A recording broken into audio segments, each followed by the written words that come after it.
Hello, I hope we're live. I've just pressed the button and I think we're ready to go. Sam will be joining us shortly, he has said. And for now, I'm going to be talking about a tweet that I made yesterday that I was rather proud of, and I think it's an interesting stepping point to a kind of interesting conversation. In days gone by, I might have made a whole video about this, but I can't be bothered, and well, it's not that. I don't have as much time as I used to, and it's difficult to sit down and film videos and then edit them and everything. I'm sure you understand. I've gone through it before. Anyway, this is a tweet. It's from Neil Degrasse Tyson, the famous television scientist, astronomer. Is that the right word? Astrophysicist. There you go. And sorry about the baby. She's just being verbal. Just learning to talk. Anyway, Neil Degrasse Tyson tweeted yesterday, "Imagine how much more advanced society would be today if women, who comprise half of the world's brain power, were socially and intellectually enfranchised from the beginning of civilization." Which is, kind of true, right? It's true that if everybody on Earth's mental power could be channeled into improving the civilization and into improving the world, we'd be a lot better off, and science and technology would probably progress a lot faster. And yet it's stupid. the whole assumption in this tweet is just a little bit daft, in my opinion, and I don't like the spirit that it's it comes from. So my response was, if only disposable nappies, easy to prepare food, washing machines, and clean, temperature-controlled homes had existed since the dawn of civilization, women might have had some spare brain power to spend on something less important than continuing the species. And by that, I mean, I just listed off a few things that make being a mother a lot easier, in my opinion. I think the fact that for a species to just survive, let alone improve itself or improve the standard of life, of living, you need to have children. You need to continue the species and make more of oneself. So to say that it's that it was women being intellectually disenfranchised and socially disenfranchised is kind of true, but also at the same time it's really dumb to say that, because there's obviously somebody has to be making the children and raising them. And when you're raising children in a wooden shack with a dirt floor, heating your space with a dirty fire, you just don't have the time to be contributing to science and technology. So I think it's stupid to suggest, which I think is what this tweet is suggesting, although it's not explicitly saying it. It's stupid to suggest that it was only the emancipation of women and the freedoms that were explicitly granted to women, allowing them into scientific organizations and such like. It's only these explicit freedoms being explicitly granted that allowed women to start contributing to improving the world in a larger way than just propagating the species, which is a really important thing that you need to do in the here and now. You must always continue to make more children and to raise them and to nourish them so that they can, their brains can grow and be smart. There's really nothing more important than that. And to suggest that they shouldn't have been in the home raising children and cooking meals, and they did other things as well, don't get me wrong. I'm not saying that this is the only role women have ever had, but to say that they could have been out doing other things that are more more useful, according to Neil Degrasse Tyson, is it's foolish, in my opinion. And I think it's actually insulting to women to suggest that all they needed was for some men to come along and set them free so that they could then start being more useful. when really it was just a case of, you know, people doing the work that needed to be done. And the fact that it was divided into these gender roles, I was going to go into this in a video I was making, but I believe splitting people into groups and having them specialize is the root of specialization. It's the root of sort of economic growth. Sorry, you know, the Adam Smith idea of, you know, people specializing in their own craft means that they can get a lot better at that craft compared to everyone else. And the fact that if men and women both equally shared the household duties and the outdoor career work, then both of them would be worse at both of those things than they would have otherwise been, if that makes sense. So if you have to split your time between the home and a career outside the home, then you're not going to be as good at either as if you spent your full time doing one or the other of those things. I hope that makes sense. Anyway, that's my beef with Neil Degrasse Tyson. I'm sure he didn't see this. I hope he did. Obviously, he didn't respond, but I hope he saw it. Well, probably not, considering how many people responded to this. I'm sure he doesn't read all 3,000 responses to his tweets, and he didn't even get ratioed. Unfortunately, the number of likes is about 4 times. Oh, sorry, not 4 times. It's 40 times the number of comments. So I guess I'm on the losing side of history. Never mind. I think he's wrong. I was hoping that little introduction would take us all the way up to when Sam arrived. But I guess I need to stall for more time. How's everyone in the chat doing today? I haven't been able to read everything that's going on. Thank you to Mr. Poe, who's taking care of the baby for me, keeping her relatively quiet and happy while I stream in every once in a while. I don't know if you can still hear her. She's not crying. She's just making little baby noises. Poe is transgender. Thanks for your input.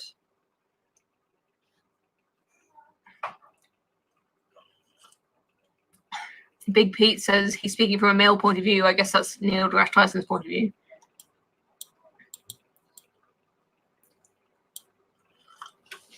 Yeah, my baby sounds very cute.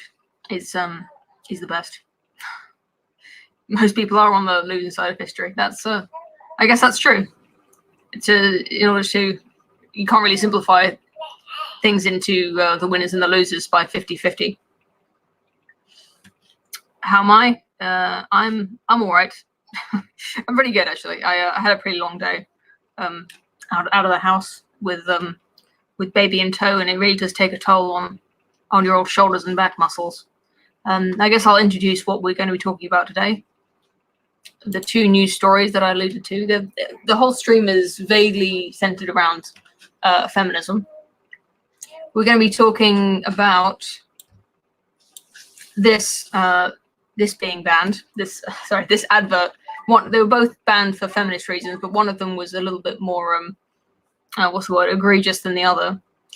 I did a stream. It must have been over 6 months ago now about the new laws about advertising that say that you, in the UK, you cannot have any adverts that reinforce negative gender stereotypes. I don't even know if it's negative. That might be just gender stereotypes in general. So you cannot have any gender stereotyping in adverts in the UK now. And when complaints are made, it seems like they've been taking action on this. And this one, I mean, the whole thing is really annoying. And I talked about it at the time, the fact that this law was passed. You can see this sort of thing. You know, I could predict this sort of thing happening, but how innocuous the adverts are, the ones that have been banned, are it's worse than I even expected. So I'll be talking about that with Sam. He's been doing some research into the science behind this gender stereotyping movement, or anti-stereotyping. There's also, sorry, I did a big lip smack there.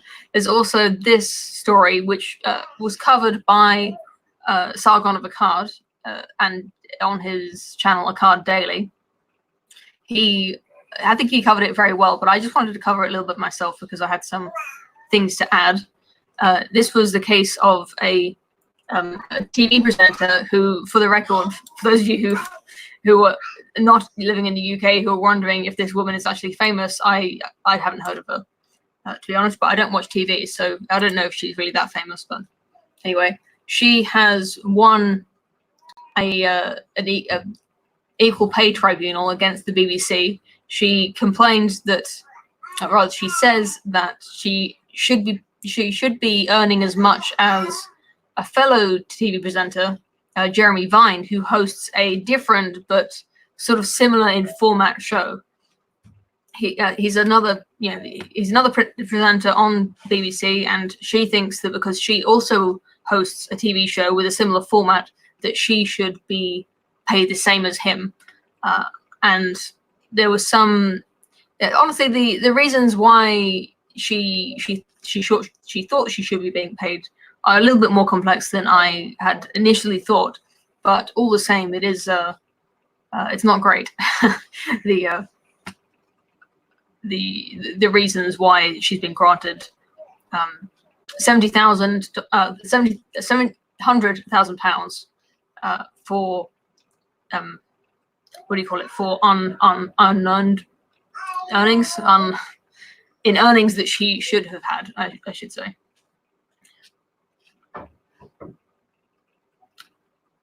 Yeah, I really I recognize this lady, but I don't recognize this one. Naga Minchetti? That's Naga Minchetti. That's it. Yeah, she's more famous. I don't know if I suppose she's, yes, she's also on the BBC. I thought she might be Channel 4.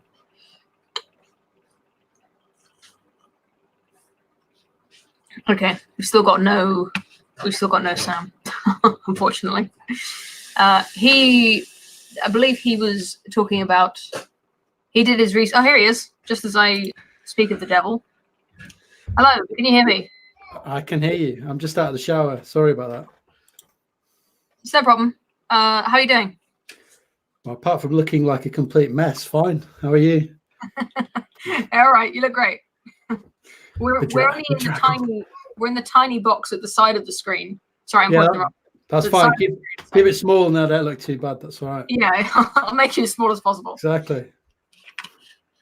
Yeah. Did you? I didn't actually look at your the notes that you sent over. Where did you want to start today?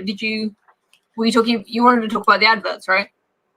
Yeah. If you want to talk about those, we can. If you want to keep talking about what you're talking about now, that's fine. I was just giving a brief introduction to the stories we're going to cover tonight. I've already done the tweet segment, so there's that's done and dusted. Do you have any thoughts on this, by the way? I don't know if you saw this on Twitter. Neil Degrasse, I don't know if you can see this, what I'm looking at on the screen. Yeah, the Neil Degrasse Tyson tweet from yesterday. Yes, exactly. I thought it was worth mentioning since we're talking about feminism a little bit today. Yeah, he seems to jump into these with 2 feet, doesn't he? It's yeah, I kind of agree with your analysis, or what I guess you were suggesting your analysis. If I got it right, that he kind of seems to very much undervalue the role that women did play in facilitating men being able to, mess around with their bronze balls and work out things about the universe, because they were cooking meals for them and looking after kids and cleaning houses and all these things. These are not things that should be underestimated in the advance of society, and they're probably things that we don't respect and value enough in the modern day, not just throughout the course of history. So I think it was just a bit of a tone deaf. I understand what he's saying. He's saying, imagine if everyone could go to the lab every single day and we didn't have all these other things to deal with.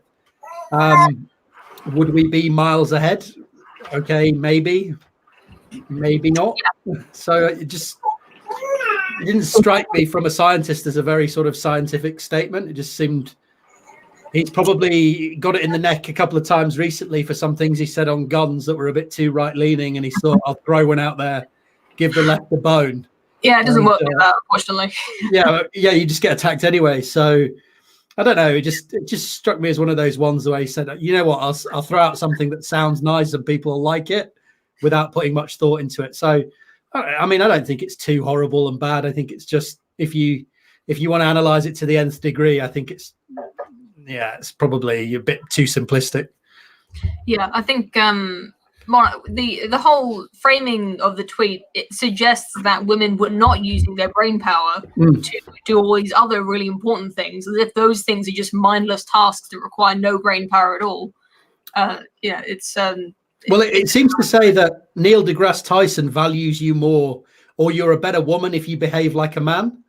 If you, if you go to the lab, if you do this. I know he doesn't mean that. I know I can guess what his thinking is behind it.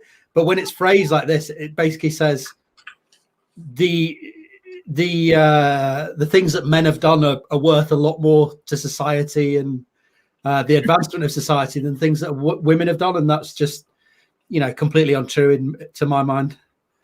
Yeah. Okay. Well, yeah, I'm glad we're in agreement. I'll close off that line of that segment is now officially over, and we'll move on to these appalling adverts. Can we watch it, or is that beyond the technological? I was interested actually, yes, in seeing if this would work, because I think it might stutter a bit, but we can have a go. Yeah, I've seen it before, and I think you've seen it before, I expect. But just for the audience, you don't really have to hear it. I think we'll put it on mute. I don't know if it's got subtitles. Let's just try it, shall we? Right, audience, tell me if this is really awful on your end, okay? And I'll cut it into my video tomorrow, so. Oh, sure. There's no subtitles, unfortunately. Individuality, choice. It's an uprising, an insurgence for the players, the gamers, the I'll sleep laters, the creators, the editors, the music makers, the techies, the coders, the illustrators. Bespoke, customized, like no other. From the specialists, for the specialists. PC Specialist. Yeah, that's it. So, Sam, did you notice something in common with all of the people shown in that advert? Yeah, they were all of different races. I noticed that too. But there were also, I know you were trying to get me to say the right one, which was none of them are women. So this was obviously a very problematic advert, and was one of the two that was banned, I believe. Yeah.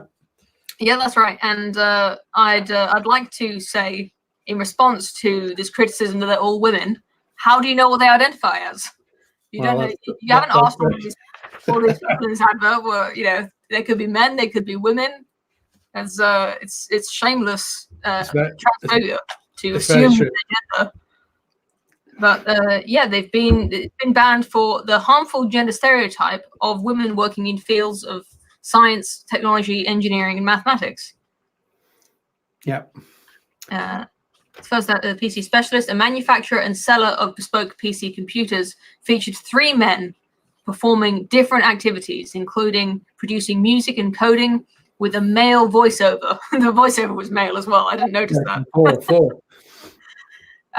Which stated, for the players, the gamers, the I'll sleep laters, the creators, the editors, the music makers, the techies, the coders, the illustrators, from the specialists for the specialists. You like how we've got one of each on our channel, so we're compliant. This is very important. Well, don't go down that, because we haven't got any. This isn't representative of the racial makeup of the UK. True. Let's not get bogged down in this. So let's not hold our heads too high. That's true. But it was interesting in this actually, because in response to this getting banned, they sort of hit back that they'd gone out of their way to make the very diverse set of characters in there. I think there's someone who looks Chinese, there's a black man, there's a white guy, and the market that PC Specialist has is, I think you can see it on the thing there, 90%, 87.5% male. So if you did 0.875 to the power of 3 to the power of 4, the chances are that you might just come out with 3 men, by accident of just picking random people out of their market. So they hit back and said, look, our market is exclusively or almost exclusively male. So the idea that we're sort of artificially skewing this and saying that all specialists are men is, it seems a bit of a trumped up charge. Yeah, the idea of advertising, as my understanding, it's targeted. Advertising, it's extremely expensive to produce adverts and to to show them to people and put them in front of people's eyeballs. So they do a lot of research into who are our customers, who are our target customers, and we want to make this advert targeted at this certain demographic. That's how all adverts are made, as far as I know.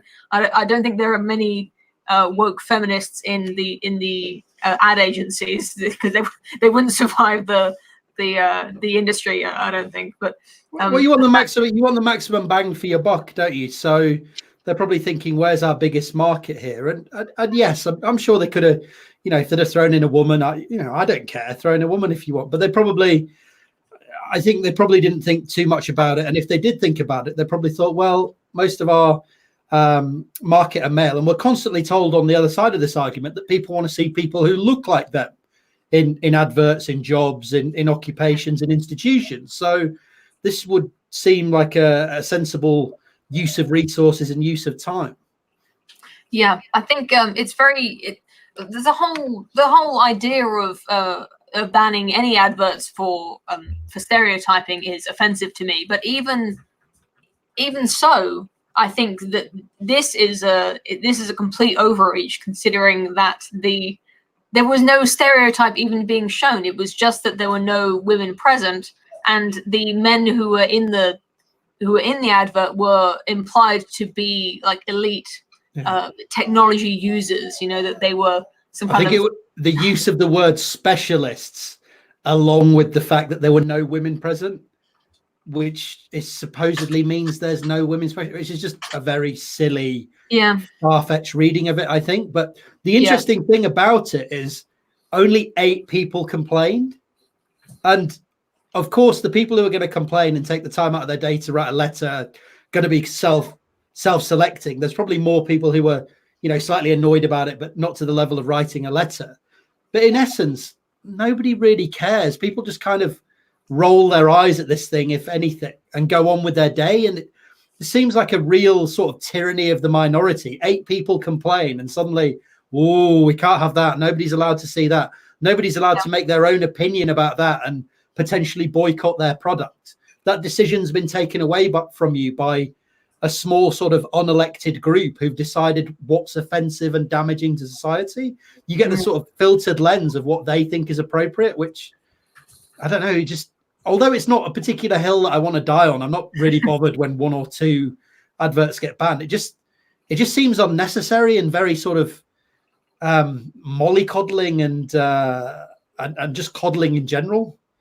Yeah, well, what I was going to say about this, like I said, it's a disgusting, it's offensive to me, that the infringement of freedom. And I think the ASA, the standards organization that implements these bans, I think it's a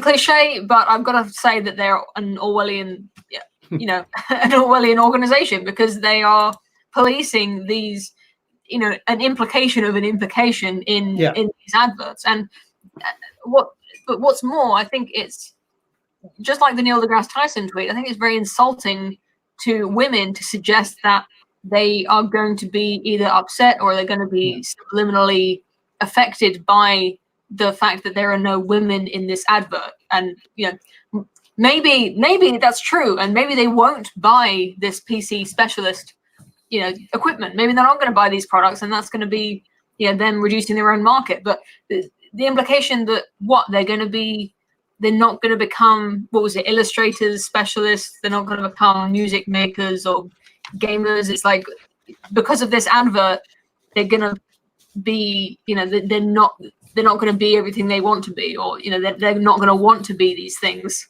Well, I always find it very interesting that these sort of unelected bodies that you can't get rid of and seem to survive, changes in government, they've been in since 1962, I guess, seem to know exactly what the impact of these adverts is going to be. So surely the impact could be that people boycott that product, they don't buy from it, they're forced to change their advertising, or people go, do you know what, I'm a specialist as well, I'm going to get in there and show, my worth in that field. There's a real sense that they know best how people should react to these things. And I just think, when I looked at the science base, which we'll probably come on to later, there's no real, or at least in what they presented, no real evidence that that's the case. And that they sort of go to these standard ways of dealing with it, which is, oh, think of the children, children watch it and they think, oh, I can't be a coder, and they internalize this, and then, oh, they're doing, oh, I can't possibly be it just seems like absolute nonsense. These are very tiny things in the world of culture and upbringing, and there's a hell of a lot of advertising for these fields, trying to get women into these fields, which is really good. I want as many people as possible. I want every single person in the country to go into science and tech, because it's what I love. As long as that advertising on the other side is available, I don't see why anything that has any sort of, tiny implication, possibly, very subjectively found by these groups, has to be flamed because one girl somewhere might be sat there and go, oh, sod it, I'm not getting into coding now. It seems like you really, really, picking at the very final straws in the box and probably having zero impact anyway. Yeah, I don't know much about these. I guess it's these specialist computers. I don't know. Maybe I'm wrong, but it seems like a lot of people in the chat are talking about programming languages. So I'm guessing they have at least some. They have some experience of coding, and you do as well. I wonder how much these high-end bespoke computers are even attractive to coders, because writing code, as I understand it, is not very processor heavy. And I guess if you're doing machine learning or making deep fakes or something, I guess you can churn through a lot of image processing and things like that. But I don't know. Do coders use high-end computers? Let me know in the comments if you know the answer to the question. The interesting thing about this as well is that you hit on the word, subjective. People can find offense in anything. So I was looking through some of the examples from the past on this, ones that have been banned. In 2017, the most offensive or most outrageous advert was a KFC advert where they had a dancing chicken. And apparently this was offensive to vegans and vegetarians and upset. So people can find subjective offense in anything. It's very similar to the sort of hate speech stuff, right? Where to ban something, you've got to read intent. You mentioned the word intent into what people are trying to say. And that's always going to be highly subjective. The creators of this particular advert seem to go out of their way in their three people that they put, to highlight diversity, to have these three different people. And even that wasn't enough.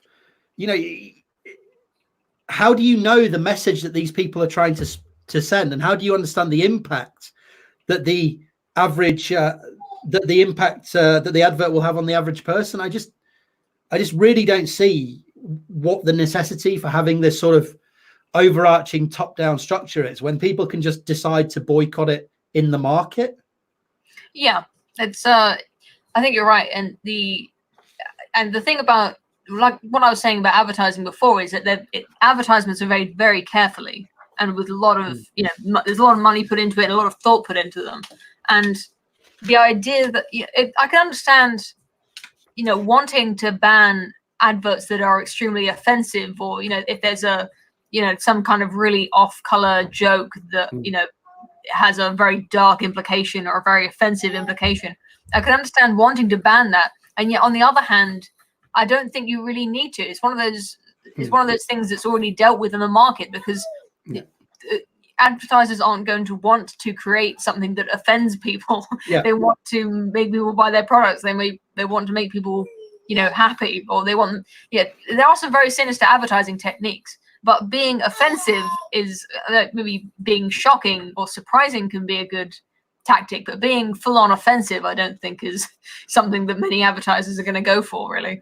This was one of the key findings. Actually, they've got their little magnifying glass in their science base, and one of the key findings was a number of advertisers have begun to identify the commercial advantages of rejecting gender stereotypes in favor of depictions that more accurately reflect their customer base. So exactly as you said, if you alienate a huge proportion of your consumer base, you're not going to be able to flog computers or milkshakes or nappies or whatever you're trying to sell.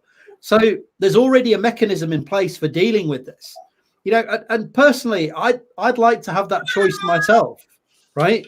if there's a company out there that thinks it's acceptable to put out sexist, racist, bigoted content, then usually I'd like to know that. If this is a PR agency that's going to be representing me, if it's going to be an investment firm that's going to be investing my money in certain things, I probably want to know that they think putting out bigoted content is appropriate. A lot of the time I won't want to know that because I'm buying a hammer or whatever, but sometimes it's useful, and I'd like that decision to punish them in the marketplace to be mine, not to be decided for me sort of, higher up in the chain, and I just get this filtered stream of consciousness. Like I said, it's not a particular hill that I want to die on, but I think it's illustrative of a kind of very parental style of government where, we really need to keep these things away from people because otherwise they won't be able to make sensible decisions and they won't be able to have personal responsibility, and these things need to be kept away from people so they reach their full potential, all this sort of nonsense. Whereas people are more robust than are being represented. Yeah, that was the inspiration for the name of this stream. I don't know if you noticed it. I was watching an old Jordan Peterson video earlier. It was just sort of suggested on YouTube. You know how it is. And he was talking about the devouring mother archetype of the Hansel and Gretel cottage of the witch lures these children to the gingerbread house because it's so delicious, and the children love candy, and then once they're inside, it's a trick, and the witch is gonna eat them. And the idea of the devouring mother is the archetype of usually a woman who is too overprotective of her child, and especially when it's when that child is an adult, it becomes it becomes a very damaging thing to do to that adult son or daughter, to be far too protective, to not let them experience things for themselves, and to not make them robust. I think that's a wonderful word that you used, to trust people to be robust and to be grown-ups, and to accept, well, I suppose children do watch TV arguably, so you can't trust them to be grown-ups, but just trust in the ability of humans to be robust and to not need to be protected all the time. And to these government agencies, they get bigger and bigger. They keep adding more and more agencies that are there to protect certain people, or to make sure that you can't ever possibly do yourself any harm. These bans on things, and I'm sure it's hardly surprising that government institutions that have a mandate to look for problems in advertising, look for problems in TV shows, look for problems on billboards, are going to find new problems, even in the minutiae and the edges of things, because they're not going to be turkeys who vote for Christmas. They want more work. They want to make themselves useful. So they're always going to find these problems. And I think people are getting tired of this sort of, I don't know, again, I return to calling a sort of parental style of government where people are tired of being lectured from on high. We saw this in the recent reaction to the election. People are tired of, being lectured on Brexit, or on voting for Trump, or on the EU, or Labour coming out and saying, oh, everyone in the country is racist, and just being manipulated by the Daily Mail, and same on Meghan, everyone's just a racist, bigoted idiot. People are tired of being told what they can and can't say, what they can and can't watch, what they can and can't eat. And I think we're seeing a little bit of a backlash to that. And this is just another small area where this sort of parental government overreach is coming in. Like I said, again, it's not really a hill that I want to die on, one or two adverts getting banned now and again, but it's just more of an overall sense that you're always being told that you're not robust enough, you're not smart enough, you can't be trusted to see certain types of advert, eat certain types of food, or whatever it might be, and somebody sort of has to step into that area of your life and deal with it for you. It's just becoming a little bit of annoying all round. Yeah, sorry, I've got a minor devouring mother emergency right now. No, it's all right. Thanks for covering for me. It's all right. I hope she'll settle down a little bit with a bit of hugging and a bit of overprotecting. So I'm sure she'll be fine. Yeah, yes to all of that. Unless you have any other thoughts, maybe we should move on to our other story. What did I want to say about this? Let's have a look. Yes. Well, I think what was interesting about this, so we were talking about this sort of paternalistic type of government. Harm. So they say in the science base that these stereotypes can cause physical, emotional harm. And it's interesting how the definition of harm has been sort of expanded from, physical harm from one person to another in a particular instance to be this sort of more diffuse nationwide harm that you can't really pin down in a particular instance. But they've now made it based on equality of outcome. So in the evidence base, they mentioned things like the wage gap, the fact that there's not the same number of women as men in tech subjects. But no one is being harmed by these adverts. And it's a very subjective choice to take offense. So you've got this it's happening in a lot of areas with hate speech, for example, as well, where you're expanding the definition of harm. So speech has now become violence. Harm and equality are now the sort of high up goals, and equality of outcome has become the thing that we should aim for, even though in the evidence base, they're not sure what the correct numbers should be for women in tech or men in tech. But it's just the overarching goal, the overarching theme is that if this equality of outcome isn't met, then there are problems lower down. Rather than dealing with the actual instances where people see a problem, it's this idea of aiming towards a particular target. And I always find that very, I don't know, I find that very unscientific, because you don't know what the final numbers should be. So deal with issues where people actually have a problem rather than aiming at some nebulous target where you don't know where the end line is. Yeah, no, that's absolutely true. And I also kind of resent the idea that being an engineer is better than not being an engineer, or being, working in tech or not working in tech, as if women who decide to not go into these fields are making the wrong decision. And if only there hadn't been so much stereotyping, they might have made the right decision. It's really condescending, I think. There definitely is as you say, a subjective, and kind of wraps in nicely with the Neil Degrasse Tyson tweet, right? It's if you don't go into tech, if you decide to be a mother, if you decide to stay at home and look after the kids or whatever, that's not valuable work. You're not being, fulfilling your full potential. Now, in some cases, maybe that's right, but that's the decision of the woman. And, to see that as lesser work, I think is, as you say, this is really something for you to say, but you find it offensive. I find it quite offensive on your behalf, which seems to be the new thing that people do. So you male feminist. Yeah, well, there we go. So how dare you be offended for me? Exactly. So you're absolutely right.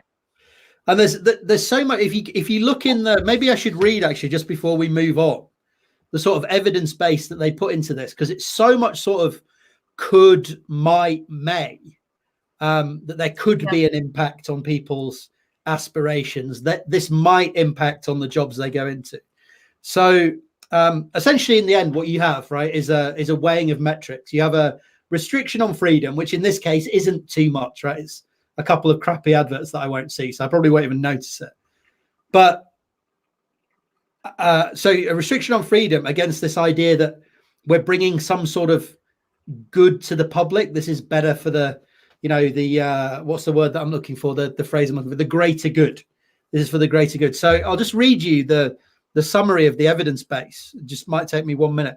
It says, this report assesses the evidence with the intention of isolating the role that advertising might play, if any, in contributing to harm, in contributing to harm associated with unequal outcomes for adults and children as regard their gender. So they're already overtly saying that we're dealing with outcomes here rather than opportunity.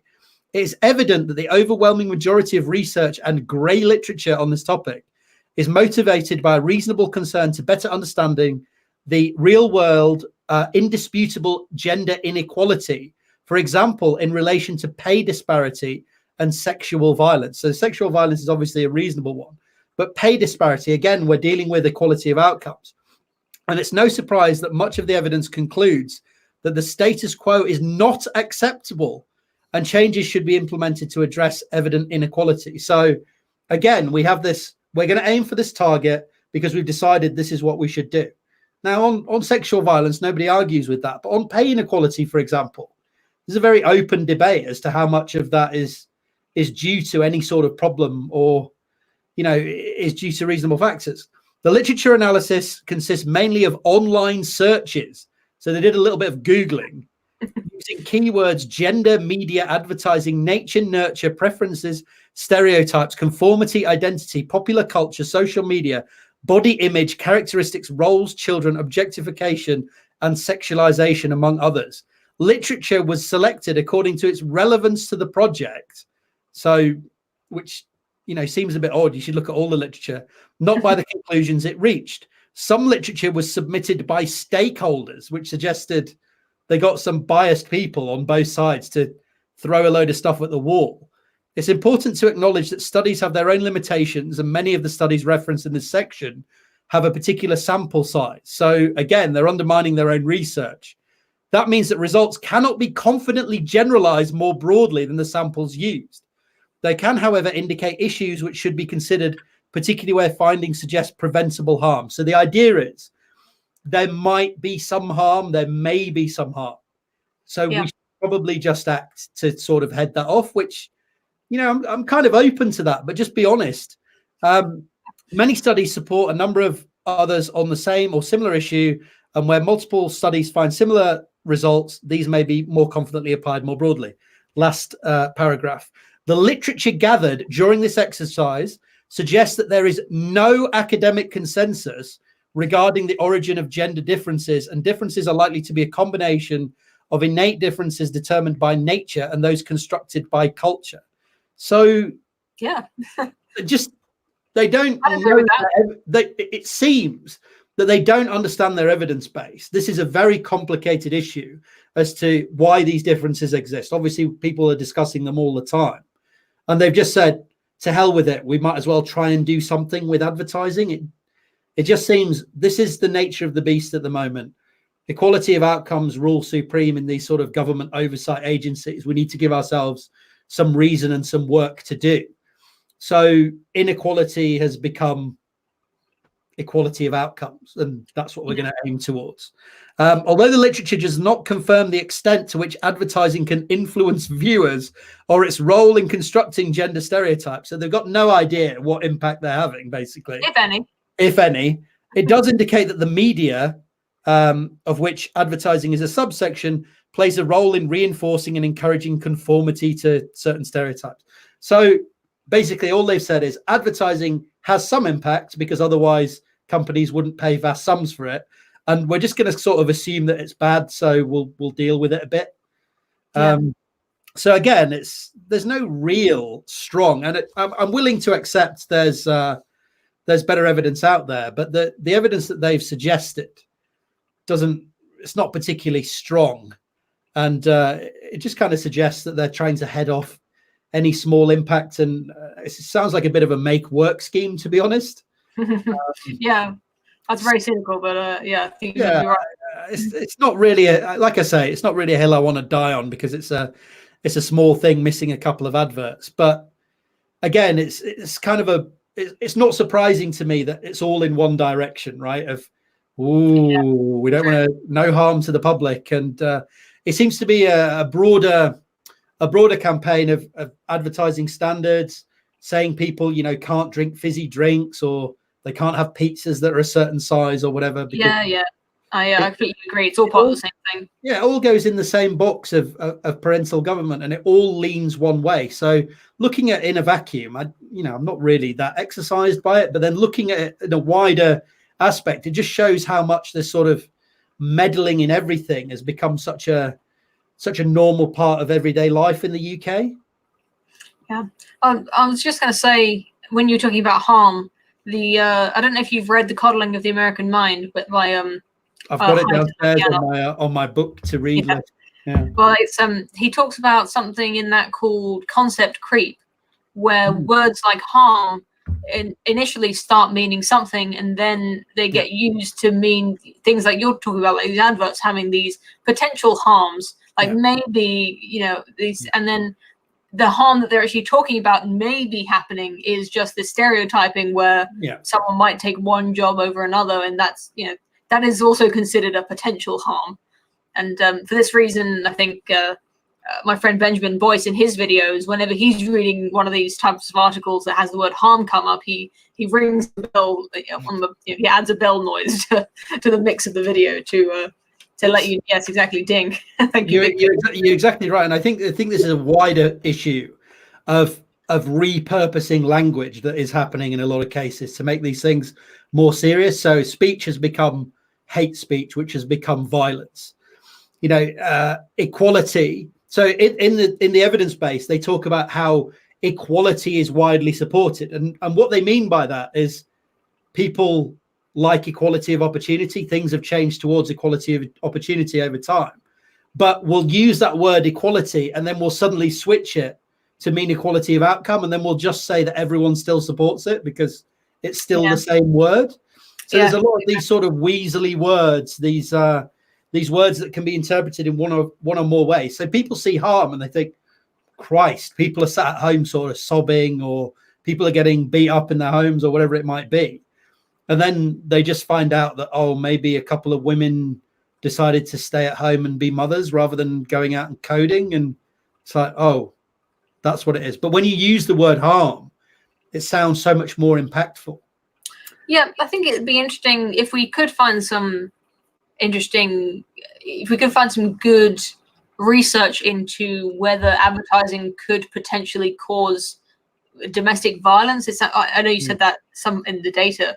I find that very unlikely, but it does raise the question: if you could prove that certain adverts did lead to domestic violence, I wonder what the ethics of that would be. And I think people have suggested, I think, that domestic violence reports do kind of spike around football games and you know, sports where a lot of, I don't want to stereotype here, but let's just say, for instance, a man getting very drunk with his friends watching a game could then result in him having some unwise, potentially aggressive behavior due to the alcohol, or maybe because of the intense emotions experienced during a football game.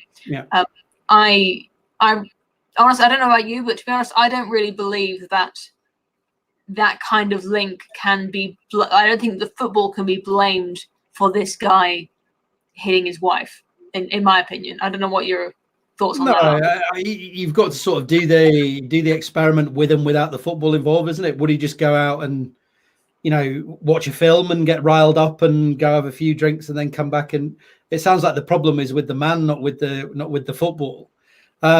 You know, at the end of the day, you're going to have to do a balancing of metrics, aren't you? If you took the football out and you're saying it stops, you know, 5-10 women getting beaten up, is that worth the fact that, you know, 10 million people can't watch the England game now? Is that giving up a freedom, you know, worth the other side? But and obviously the other side is a very emotive thing. Nobody wants violence towards women, but you're into these, or anyone, of course. But you're into this territory of weighing metrics again. It's that clamp down on freedom for some supposed greater good in society. And I think what you sort of alluded to is a lot of these things are not clear. A lot of these links are not crystal clear. If you could have that link where it said, look, every single time we have a football match, we have a 10% rise, then you could start to potentially put some policy in or think about it. But when it's so sort of spurious and there's 10 other factors that could go into it, I think you're it's sort of like the thing people do with speech, right? After the Christchurch shooting, everyone comes out and goes, Donald Trump is responsible for this, Ben Shapiro is responsible for this, for the things they say. But there's 10, 15 other factors that go into it. So drawing those direct correlations is very, very difficult. Yeah, I'd say, just in my opinion, that football is not a violent game intrinsically. Well, sometimes it's played that way, but it's not most of the time it's not a violent game. The footballers aren't doing anything wrong. The people selling the tickets aren't doing anything wrong. The broadcaster isn't doing anything wrong. So I think it's just on those grounds, it's unjust to ban their behavior that is completely lawful and directly damages no one, and they're not doing it intentionally, and they're not even really doing anything accidentally. If you watch me play football at university, you realize that it's probably better for me to get out my horrible rage side on the football pitch than wander around with that during the day. So there's benefits to these things as well. So lots of pros and cons. Yeah, all right. That's not me saying I would go around battering people, by the way. That's just me saying it was probably a good thing for me mentally. Yeah. Oh yeah, I get it.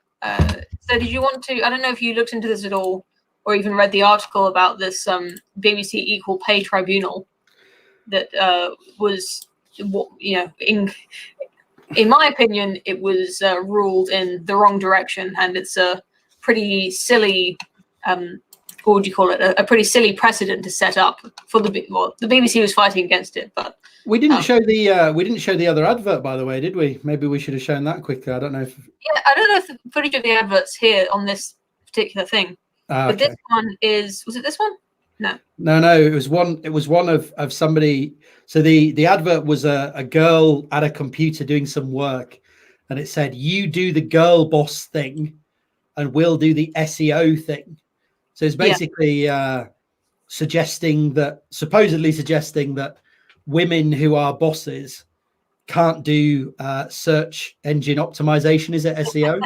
So suggesting that they can't be technologically savvy as well, even though the fact that does anyone do their own SEO? I don't think so. And again, it was the same issue that the message, the intended message here was this girl boss book is a really supposedly empowering book about it's a famous feminist book. It's a famous feminist book trying to say, look, go out and be a boss, and we'll handle the sort of crappy side issues for you while you go and boss a load of men around underneath you. This was the sort of intended message, but it's been spun away by the subjective interpretation of this the sort of unelected cabal at the ASA to be like, no, sorry, we're not having that. It's the same point. It's all very silly, very subjective. 19 people complain about it, and then suddenly you can't watch it.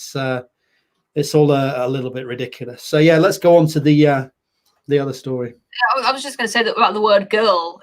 That was what they were objecting to in the term girl boss. To call a grown-up woman who was a CEO or whatever, to call her a girl was considered to be, what did they say, demeaning to women, but unaware or uncaring of the fact that the girl boss is a term. It's a reference to a famous book. But I just like to say that I was quite irked by the time in my life where I stopped being called a girl and started being called a lady or a woman. I felt like I was getting very old when people started saying. When was the last time you got ID'd for alcohol? Oh, I tweeted about it. I'm sure you did. Yeah, it was a couple months ago at Tesco. Mine was like 5 years ago, and I'm 36 now, and I was happy for the rest of the day. Like, this is a good thing. But anyway. Yeah, I don't know about if it wasn't in part of the reference to a book. I don't know how I feel about the term girl. I, of course, wouldn't want the advert to be censored. However, I felt about the word girl, but I think most people just roll their eyes and go on with their day, don't they? And think, well, I won't use those. I'll use somebody else, and they get punished in the marketplace. I just don't see the need for this extra layer of filtering on top. Just let it be dealt with by people's own opinions. And of course, they go, as I said, and as we sort of touched on briefly, they go to this, oh, won't someone think of the children? Like, children will see this. Like, they don't have a choice. It's just being internalized all the time. It's like, well, be better parents, right? And just, there's so many more bigger things about how your child grows up. The culture at home, what you're teaching them, the things they see at school, than going past an advert that says the word girl boss on it. It's just like, come on. Yeah, it was just, it reminded me of this advert that was, I don't know if it was banned. It was ruled inappropriate and banned. You say this, your wife is hot. better get the air conditioner fixed. It's a for those of you who aren't watching, it's a picture of a very hot lady in some hot pants, and it's an advert for not just cooling air conditioner repairs. And it's a very attention grabbing advert. It's got a pretty lady on it, and it says your wife is hot. I just think that's funny. And if they had a guy with his abs out in little speedos and that, I'd think it was funny as well. So yeah, I don't know if it's in this article. It's been ages since this. I don't know, it was a couple months ago. Yeah, you go July 2019, it's over 6 months ago. But the guy who made this billboard, the guy who owns this air conditioning repair place, he said that his wife thought it was hilarious. The advert. Yeah. I think it's funny as well. It's yeah. Well, the one that triggered all the advertising standards agency looking into these stereotypes and the problems of these stereotypes was the one that I remember you covered in a stream sort of December 2018, which is the one that's just below in this article. Yeah. The beach body ready one, which is a girl saying, "Are you beach body ready?" and advertising a load of weight loss stuff. Again, exactly. Yeah. Again, it was banned in London by the mayor Sadiq Khan. Yeah. Not throughout the UK, just in London. And then in America, apparently they had it and nobody complained at all. So it's all just so OTT. If you want to go to the beach, go to the beach. You don't have to look like that. But if somebody put on their advert, a huge fat woman, that's not going to work for a weight loss compound. It suggests the damn thing doesn't work. So it can't ever be that way. I just find it very, very silly, to be honest. Well, I would suggest that putting this picture, this image in the thumbnail of my video, it ended up being a very wise, prudent decision for me, because it did get a lot of clicks. It's a sad truth that it's very easy to get clicks on YouTube. All you got to do is just the counter argument is always that you've just been conditioned to think that's an attractive woman. No, I will tell you now, that is objectively a hot woman. Yeah, I looked at this. I wondered if she's actually been photoshopped, because she's got this the weird, she's got a very thin waist. She's got this very small rib cage, so that she's thin while looking very slender in bone structure. And they do Photoshop these adverts. I'm not trying to be it's an impossible beauty standard or anything. I'm just saying that I'm pretty sure it's Photoshop. That's how perfect she looks. Yeah, I'm pretty sure it has been. All right, finally, let's stop talking about adverts. All right, let's get down to this. Let's get down to business. BBC Equal Pay Tribunal. Yeah, travesty. I think it's a terrible decision by the court, or I don't know who even ruled on this. Well, I think what have we got into here? We've got into this sort of labor theory of value, haven't we? Where the amount of work that somebody's doing defines the value of their labor. So the idea is that Samira Ahmed is sat on a particular program. What is it? Newswatch, and that she basically does a similar amount of work in a similar style of show to Jeremy Vine. And therefore, she should have been paid the same amount of money. Now, the defense that came from the BBC, as far as I saw it, was that they're different types of programs. So Newswatch is a very sort of dry, dealing with complaints show, whereas the one that Jeremy Vine is on, Points of View, is light entertainment as well. And Jeremy Vine, if you look on Twitter, I believe he has sort of 10 times the followers that Samira Ahmed has. So he's a much bigger personality, much bigger in the field. And in terms of numbers, I believe he draws sort of 6 times the viewers for Points of View that are drawn for Newswatch. So, views and reach are king here. It's an entertainment program. So it's not just, you're both hammering rocks in the back of the studio and who's done the same amount of rocks. There's an outreach and an entertainment element, and how many views are you getting for your work? I do a hell of a lot of work on videos and editing. It takes me ages. I've got 700 followers. I'm sure I do as much work as PewDiePie does, but I don't expect to get the same reach and the same money, because people have decided that they want to go to his site in the millions, and good for him. It's just a bizarre way of defining value, is that the number of rocks you've broken in the back room. Yeah. Well, the beginning and end of the BBC's argument, in my opinion, was the man who presented Newswatch before Ahmed was paid the same as her. She got the same salary as the man who had the same job as her. I can't remember what the guy's name was. It was like Dobie or something. I can't remember. That wasn't considered good enough evidence that the decision was not sex-based. That's what baffles me. It was completely bizarre. The really interesting thing about this is, if you dig into it and the law that's behind it, you actually have to prove that it's not sexism. Yeah. So instead of the case having to be proven that this was based on sexism, you actually have to present and prove the negative. So you have to put a hell of a lot of work into showing that these things, these jobs that have been doing are very different. Now, I think we've presented ample evidence that they are different. But apparently that wasn't good enough for this tribunal. And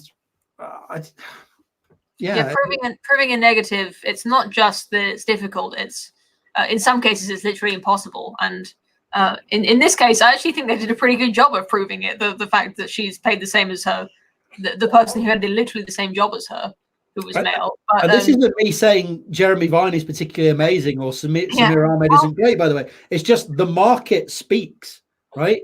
Yeah. The BBC, is public to some extent, but it still has to drive viewers, right? Particularly now when it has so much competition, it really has to get people through the gate. And Jeremy Vine manages to do that. Now, maybe Samira Ahmed could do that on Points of View. I don't know, but she doesn't at the current time. So, not effectively. Well, not effectively. So the market has decided that Jeremy Vine should get this amount of money. And I actually believe, based on the numbers that the two shows get, he doesn't get the same multiplier in pay. So if you want to go to it, get down to brass tacks, it could be that he's not getting paid enough relative to her. So there's different ways of looking at it. Yeah, I think it's if you want to start this game of comparing work to pay, why on earth are we paying TV presenters this much if all we're paying them to do is read the teleprompter for 15 minutes every night and spend, I don't know, an hour in makeup and hair before that? Why on earth are they not getting paid as much as nurses? Why are they getting paid 10 times more than a nurse in an NHS hospital? This is exactly what I was doing. This is exactly, you're exactly right to go to this. And this is exactly where I was going to go with it. Because like I touched on at the start, it's the labor theory of value again. So if you want to go down this road, why are nurses not getting paid 10 times the amount these people are getting paid? Why are soldiers not getting paid 100 times what these people are getting paid? Why are footballers getting paid, a phenomenal amount of money more than nurses are getting paid? It's because the market decides how much they want to put in and how much they want to trade for these people's work. It's not just decided top down. You can't define charisma. You can't define draw on a program from top down, but you can define, these people spent 8 hours each in the back room. But that's not the only metric that goes into determining what they should be paid. And again, to tie it together with the advertising stuff, in law, we seem to have put in, again, this sort of very paternalistic, we can decide what labor is worth, labor theory of value. And now that is the equality that we've enshrined in law, even though it's a very silly, very hard to define moving target. And, nobody has enough information to define top down what the work of these people is worth. It has to be left open to how many people want to view their shows. Yeah, I was on mute. Yeah, you're absolutely right. It's one of the things that, I'm sure we don't have to go into it here. A lot of the viewers are probably sympathetic to more free market economics compared to top-down economics, like you say. The Soviet Union compared to the USA is not much of a competition to see who did better out of that.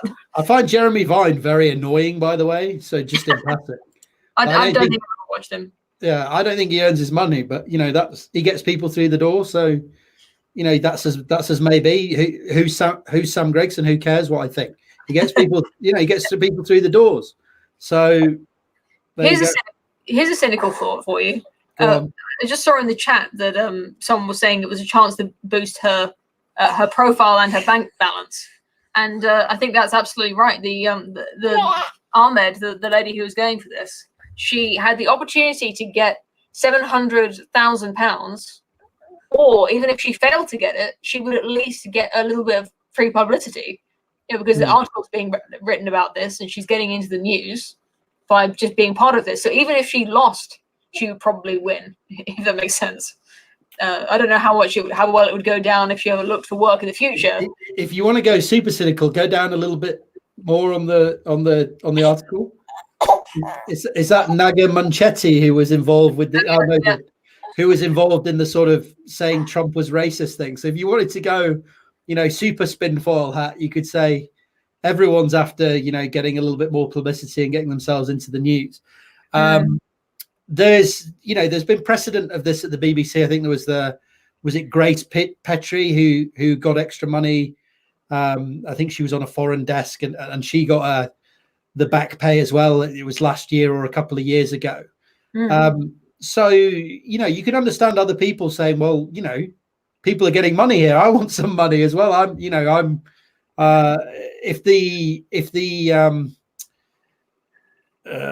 precedent has been set in a particular tribunal beforehand, then why shouldn't I jump on the bandwagon? I want 700 grand as well, please.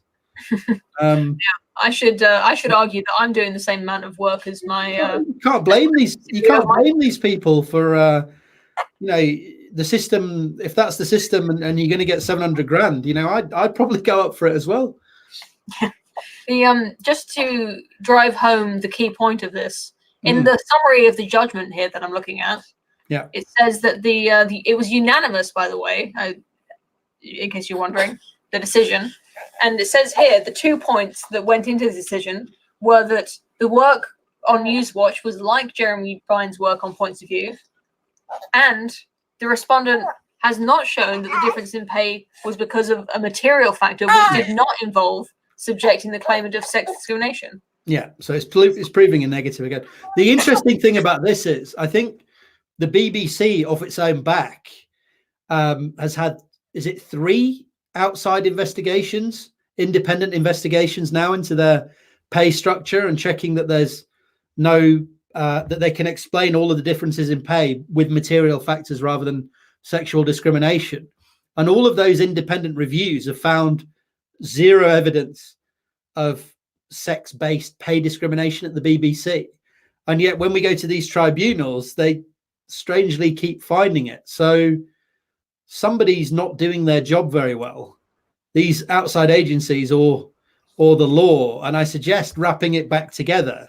It's that the law is set up in such a way that you really have to work to show that there's a material reason for these differences in pay.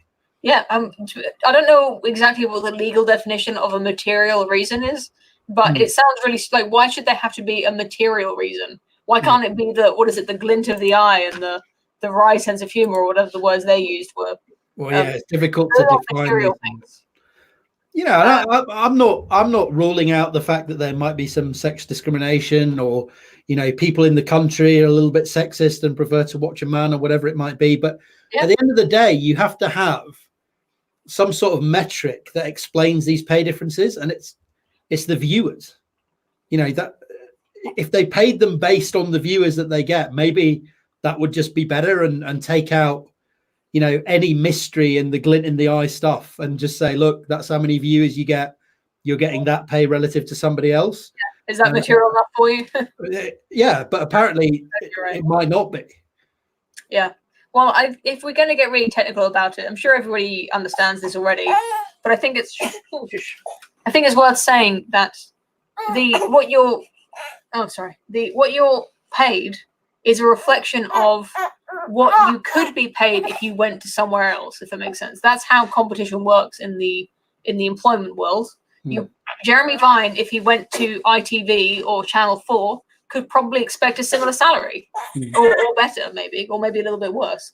But this Ahmed, I don't think her going to ITV or Channel 4, she's not going to be able to demand that kind of salary. They're going to go, no, how about you stay at BBC?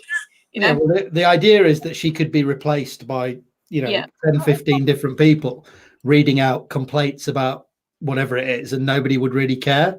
Whereas on Points of View, as you say, Jeremy Vine has to, a few wise cracks or weird looks to the camera or the glint in his eye or whatever it might be, is some sort of,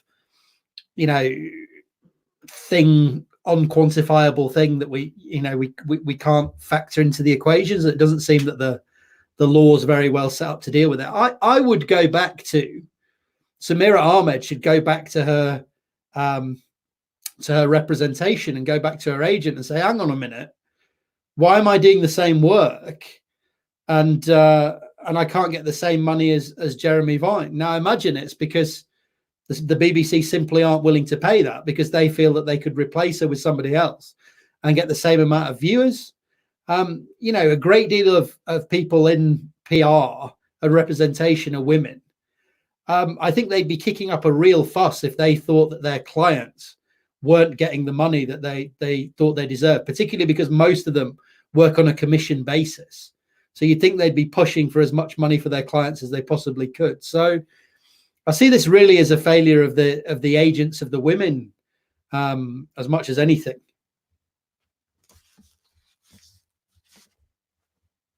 The baby okay? Oh, not particularly happy. That's all I've really got to say on that, I think.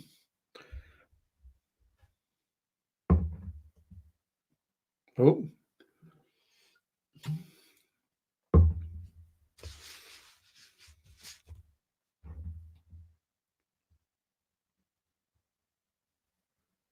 Okay, I'm back. Sorry about that. All right.